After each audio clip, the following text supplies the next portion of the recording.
Esta mañana tenemos la presentación de un tema. El tema es la importancia del matrimonio civil. Acabamos de tener un seminario al respecto y vamos a tratar de complementar acorde con la ley, con lo que manda las normas nacionales. Cada país tiene diversas formas de ver las cosas. Eso lo vamos a entender con más detalle en esta mañana. El matrimonio civil en el Perú. Tenemos entonces algunos matices del matrimonio civil en el mundo. En Sudáfrica, por ejemplo, se permite el adulterio. Otros países, en la mayoría de países islámicos, el hombre puede tener más de una mujer siempre que las pueda mantener. En Estados Unidos, para ser feliz, es necesario practicar el matrimonio igualitario. Si nosotros desdoblamos esa frase, matrimonio igualitario, ¿a qué se refiere? Que sea hombre-hombre, mujer-mujer, ¿no?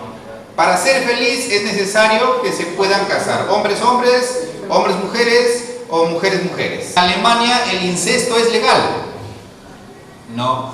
Con algunas restricciones, por supuesto. Pero se da lugar al incesto. ¿En qué países ha avanzado? España, Portugal, China, Francia, Japón y Rusia. México, legalizan tener sexo público en Guadalajara, una de las ciudades más convulsionadas, más peligrosas. ¿Cuál es el pensamiento? Los policías deben dedicarse a crímenes mucho más peligrosos que estar poniendo restricciones al sexo público. En Cuba, se conoce como el paraíso del sexo fácil. Está prohibido cobrar por tener relaciones sexuales. No te pueden embargar la casa o poner altas multas. Canadá, la zoofilia está legalizada, ¿no? Hay criaderos de animales. Se seleccionan los animales con los que pueden tener sexo. En España, la pornografía libre y la prostitución de menores está permitido a partir de los 10 años, siempre y cuando la niña o el niño pida tenerlo o pueda hacerlo, ¿no? Siempre y cuando no hayan mayores riesgos de salud, mayores complicaciones, ¿no? Si hay violación, eso sí puede ser penado, pero si hay permisibilidad, es normal. Veamos la familia y el matrimonio en la Constitución Política del Perú. En el artículo 4, la comunidad y el Estado protegen especialmente al niño y al adolescente, a la madre y al anciano en situación de abandono. También protegen a la familia y promueven el matrimonio. Entonces, según la norma, según la Constitución Política del Perú, el Estado protege a la familia y promueve al matrimonio. Las familias están protegidas legalmente con el marco legal en nuestro país. Reconocen a estos últimos como institutos naturales y fundamentales de la sociedad. Entonces, en nuestro país el matrimonio es una institución a partir del año 93. Antes el matrimonio era un contrato, ¿no? Era un contrato voluntario. Según la Constitución del 93, es una institución social. Ya no dice para toda la vida. ¿Se dan cuenta cómo se van modificando las concepciones? La forma del matrimonio y las causas de separación están reguladas por ley, ¿no? Entonces, para nosotros, el matrimonio es una institución social. Si el matrimonio es una institución, la familia también es una institución. Es una institución natural y es una institución jurídica. La familia, ¿cuál es su base? La unión de sexos opuestos.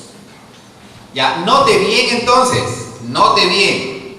En Perú estamos excelente, porque la familia, como institución natural, se basa en la unión de sexos opuestos. La familia como instituto jurídico se basa en el matrimonio.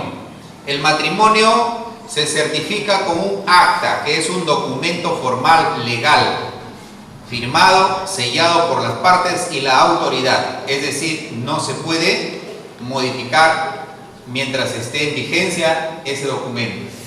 ¿Cuál es la fuente? La Constitución Política del Perú, artículo 4 y artículo 5. Código Civil, artículo 234 y 235. ¿No? Usted abra su Constitución en casa para poder defender, ¿no?, el punto que es correcto. El hogar de hecho en la Constitución Política del Perú.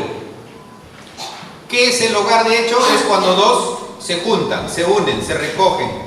Un hombre y una mujer se reúnen se reúnen y conviven. Eso es un hogar de hecho o una unión de hecho. Pero acá distinguimos hogar de hecho y así lo llama la Constitución Política del Perú. ¿Qué dice la Constitución? La unión estable de un varón y una mujer. Lo dice literalmente. Lo dice literalmente. La unión de un hombre, de un varón y una mujer, ¿no? Libres de impedimento matrimonial. Un impedimento matrimonial puede ser de repente que uno de los dos tenga una enfermedad, transmisión de contagio, o que una de las partes sea casado, por ejemplo. Entonces son impedimentos legales, ¿no? Tiene que estar libre de impedimentos. Forman un hogar de hecho. El artículo 6. La política nacional de población tiene como objetivo difundir y promover la paternidad y maternidad responsables. Aquí, ¿por qué es importante el matrimonio civil? Porque el matrimonio civil te permite la filiación clarísima de tus hijos, ¿no? Usted apellida Bazán, su esposa apellida Saldaña. Muy bien, entonces sus hijos serán filiados Bazán, Saldaña. Los apellidos ya se transfieren, ese es el derecho. En cambio, si un padre embaraza a un jovencito, embaraza a una señorita y lo vio embarazada y se escapa del lugar, ¿no?, se va a otro lugar, o simplemente le dice ya no te conozco, ese niño que nace con un problema, no va a tener el apellido. La madre lo puede declarar, el apellido, se lo registra, ¿no? Pero queda un problema. Ese es el asunto del matrimonio civil. Entonces, aquí entendemos la importancia del matrimonio civil. Esos niños crecen, llegan a la edad escolar. En el colegio hay un problema. Ha estudiado toda su primaria de repente, ya está por salir de secundaria, se le va a extender sus documentos y resulta que tiene otro apellido, donde tú ves lágrimas de esos jovencitos y no lágrimas de tristeza solamente, sino lágrimas de rabia. Entonces es triste no valorar el matrimonio. Mire, el matrimonio, por ejemplo, si no hay un matrimonio civil ordenadamente de acuerdo a las normas y uno de los cónyuges fallece y ha sido asegurado ese cónyuge, la parte que va a tener la esposa, si es la sobreviviente, por ejemplo, va a tener dificultades para poder hacer prevalecer sus derechos ante la ley. Y tiene que empezar a poner las cosas en orden para que pueda adquirir sus derechos. Si los niños no están bien registrados, sus apellidos no están adecuados, tienen que hacer todos los procesos formales para poder obtener sus derechos. El artículo 6. La política nacional de población tiene como objetivo difundir y promover la paternidad y maternidad responsables. El Estado promueve la maternidad responsable también. En el Código Civil, el artículo 234 dice: el matrimonio es la unión voluntariamente concertada por un varón y una mujer. Nuevamente, quedamos clarito acá, según el Código Civil, ¿qué artículo? 234. El artículo 235, deberes de los padres. Aquí, oído, estimados padres. Dice: los padres están obligados a promover el sostenimiento, protección, educación y formación de sus hijos menores según su situación y posibilidades. Esas son nuestras obligaciones y eso también está en la Biblia. Pablo escribe al respecto de esto, ¿no? Está en la Biblia. Nos dice que nosotros debemos los padres deben provisionar para sus hijos, dice. No los hijos para los padres. Artículo 239. La promesa recíproca del matrimonio. La promesa recíproca del matrimonio no genera obligación legal. Esto es cuando hay un noviazgo, ¿no? Como se puede escuchar, tal persona con tal persona están novios, ponen tal fecha. Se llega a la fecha y antes de la fecha dicen, no, ¿sabe qué? Desistimos, o una de las partes desiste de la promesa del matrimonio. ¿Hay obligación? No, porque todavía no se consumó el matrimonio. No hay obligación de parte. Efectos de la ruptura de la promesa matrimonial. Aquí, cuando se asume cuando se asumen daños, cuando ya se han hecho gastos. Por ejemplo, él vendió su casa para solventar los 50.000 soles que le iba a costar el matrimonio y ella le dice no. Faltando 2 días le dice no, lo he pensado mejor y no me caso.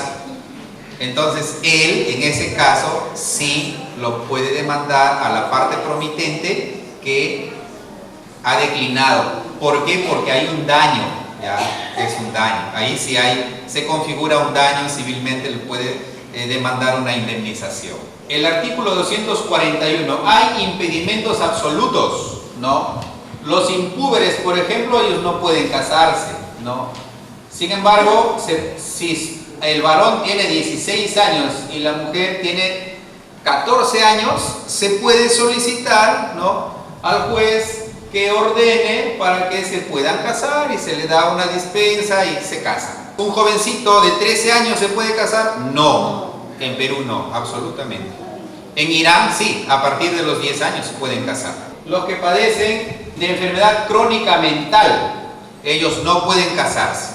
El artículo 244, requisitos para el matrimonio entre menores de edad. Aquí hay una serie de requisitos donde participa el mismo menor de edad, participa el juez, ¿no?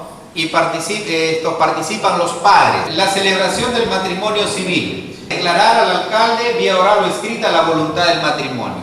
Se va allí y dice, el alcalde le pregunta, ¿usted se quiere? Sí, me quiero casar. Ya, entonces ha hecho su declaración.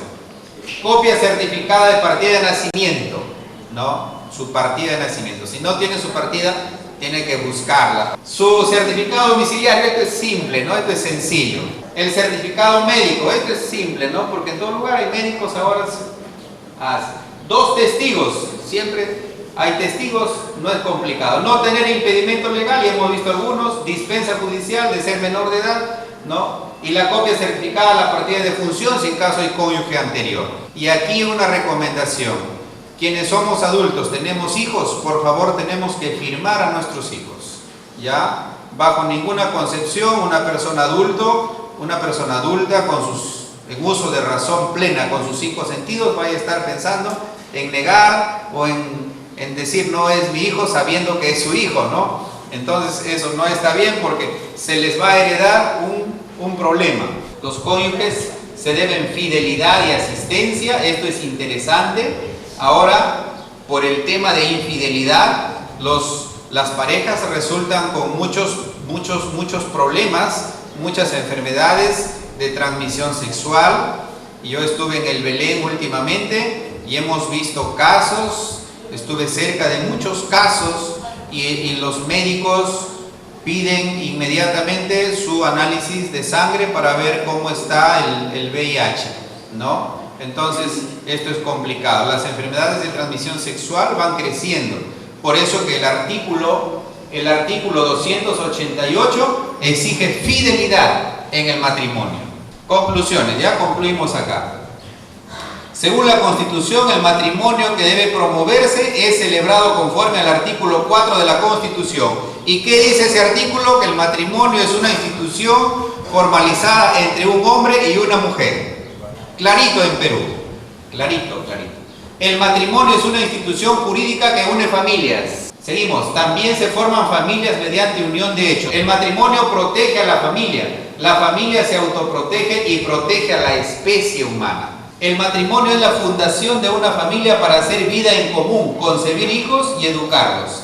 El matrimonio civil es un acto jurídico complejo, eso sí, no deja de ser complejo, y quien destruye al matrimonio, destruye a la sociedad.